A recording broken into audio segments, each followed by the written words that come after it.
Mansi Sharma, Muzaffarnagar violence जो communal riots हुए हैं वहाँ आपने देखा है, कभी सारे वेस्टर्न विलेज को विजिट किया है, क्या आपका पहला ऑब्जर्वेशन क्या है वहाँ देखने को, क्या लगा आपको?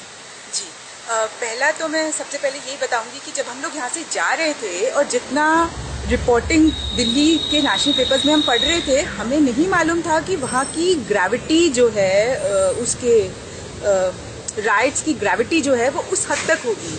यहाँ से हम दिल्ली के बॉर्डर से हमने पहला लोनी कैंप है गाजियाबाद में, वहाँ पे पहला विजिट करते करते हम मुजफ्फरनगर तक के सारे कैंप्स में, ज़्यादातर सारे कैंप्स में गए एंड वी वर शॉक्ड कि उसका 10% भी जो है वो नेशनल पेपर्स में रिपोर्ट नहीं किया जा रहा है। हर कैंप्स में जो है गैंग रेप के केसेस के महिलाओं से हमारी बात हुई। घरों में जिनके रिश्तेदारों को, पिता को, बेटे को या अपने घर के किसी फैमिली मेम्बर की हत्या हुई है, उनकी आंखों के सामने वो हमें वहाँ पे विक्टिम्स मिले। किस तरीके से घरों को और जान माल को नुकसान पहुंचाया गया है और लोग कैसे अपनी जान बचा बचा कर भाग रहे हैं, उस सब का हमें वहां जाकर अंदाजा हुआ और उसकी ग्रेविटी का हमें मालूम चला कि ये तो बहुत ही मतलब बड़े स्केल पर किया गया है और क्यों सरकारें जो हैं इसके ऊपर कोई इतना बड़ा इनएक्शन है। दूसरी बात ये आ रही है कि अचानक से ये सब कुछ हो गया और सरकारें जो थी वो प्रिपेयर नहीं थी। कोई कव्वाल में एक छोटा इंसिडेंट हुआ और वो उसने एक बड़ा भीषण रूप ले लिया। महापंचायतें एक के बाद एक हुई, जिसको हम लोग वहाँ जाते हैं तो शायद थोड़ी देर में ही आपको समझ में आने लगता है कि ये सब एक प्रोपेगेंडा की तरह इस्तेमाल किया गया। वो कव्वाल इंसिडेंट को भी तोड़ मरोड़ कर पूरा का पूरा पेश किया गया और उसके बाद भी पंचायत और महापंचायतें जिस तरीके से बुलाई गई, उनमें जिस तरीके से भड़काऊ भाषण दिए गए, वहाँ पर सारे के सारे वहाँ के बड़े नेता, भाजपा के और जो ग्राम प्रधानों के जो नेता थे वहाँ पे मौजूद थे और एकदम खुला वहाँ पे आह्वान था कि मुसलमानों को भगाओ और जिस मारो काटो भगाओ, ये हमें बताया गया। तो उसमें अगर आज ये अखिलेश सरकार ये कह रही है कि हम प्रिपेयर नहीं थे, हमें नहीं पता था कि क्या हो गया और महापंचायत में इतना मतलब हो जाएगा, इतना गर्म, उसके बाद गर्मी ले लेगा माहौल, हमें मालूम नहीं था, उसको भी हम एकदम सिरे से खारिज करते हैं। बिकॉज आपके पास में पूरा इंटेलिजेंस यूनिट है, आपके डीएम है, आपकी एसपी है।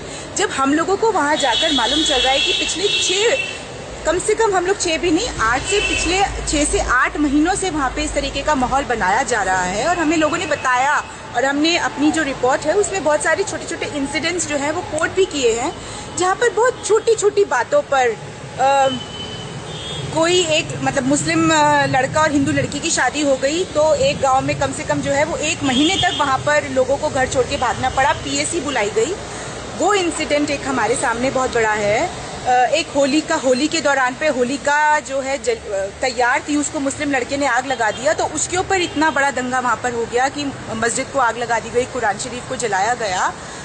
कोई एक ऐसे ही हिंदू लड़की और मुसलमान लड़का वहाँ पर किसी होटल में बाहर हरिद्वार से आकर, मे बी टूरिस्ट हो सकते हैं, वहाँ से आकर रहे और उसको एक इतना बड़ा फ्लेयर अप दिया गया कि लड़की को वहाँ अगवा करके लाया गया और उसके ऊपर बलात्कार जैसे हिंसा हुई।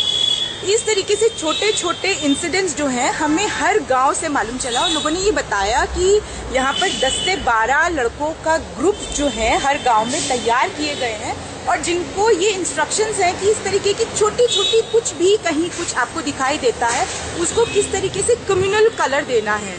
एक छोटा सा सोराम विलेज की बात है, अगस्त में, ये 27 अगस्त का इंसिडेंट अगर कव्वाल को भुनाया गया है तो 21 अगस्त की बात है कि वहाँ पर 2 बच्चे स्कूल से आ रहे हैं, गाड़ी में सीट पे बैठने की एक छोटा सा एक झगड़ा है और वो एक बहुत बड़ा कम्युनल कलर ले लेता है। तो इस बात को भी हम अखिलेश सरकार की जो ये बात है इसको बिल्कुल पूरी तरीके से हम इसको खारिज करते हैं कि देवर अनप्रिपेयर्ड, उनको कुछ मालूम नहीं था, उनकी सब कुछ आंखों के सामने था और उन्होंने उस सबको होने दिया एकदम।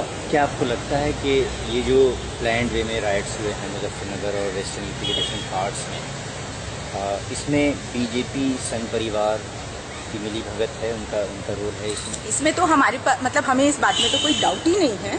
बिकॉज जितनी तरीके की बातें हमारे सामने आई उसमें कुछ जगहों के गांव के इंसिडेंट्स में हमें बताया गया कि यहाँ पर पिछले कुछ महीनों से वीएचपी जो है बहुत ज़्यादा एक्टिव हो गई है और गांव-गांव में जाकर वहाँ के जो विलेज प्रधान हैं वो उनको होस्ट कर रहे हैं। वहाँ पर त्रिशूल और तलवारें बांटी जा रही हैं। और जो मैंने आपको अभी छोटे छोटे इंसिडेंट्स बताए हैं अलग अलग गांव में, उसमें कहीं ना कहीं जो है उसमें वहाँ के जो लोकल बीजेपी के लीडर्स हैं उनका नाम है। एक उमेश मलिक का नाम बार बार बहुत सारी FIRs में आ रहा है। वो पिछली बार मेरठ सीट से बीजेपी की सीट पर लड़े थे। एक उमेश मलिक का नाम आ रहा है। हुकुम सिंह के ऊपर ऑलरेडी वहाँ पर 2 से 3 FIR इसी तरीके के दंगे भड़काने पर लगी हुई है। डॉक्टर संजीव बालियान का नाम वहाँ पे बहुत आ रहा है, जो वहाँ के एक डेवलप बिल्डर है। उनके ऊपर भी ये नाम है। कुटबा कुटबी से वो आते हैं कि इस तरीके के छोटे छोटे कम्युनल प्रारंभ करने में उन लोगों का बहुत बड़ा हाथ है। तो इसमें तो हमें कोई शक ही नहीं है।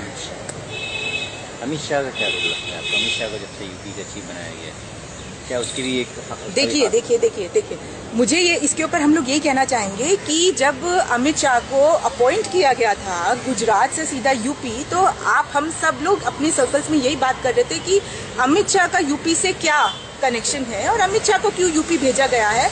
और कहीं ना कहीं हम सबके दिल में उस वक्त एक डर था कि अमित शाह के वहां जाने से कहीं जो है वहां पर उसको पोलराइज करने के लिए भेजा गया है। जो हमारी 4 या 5 महीने पहले हम सब लोगों की एक आशंका थी, शायद वो धीरे धीरे हमारे सामने अब बिल्कुल रियल फैक्ट्स में निकल कर आने लगी है।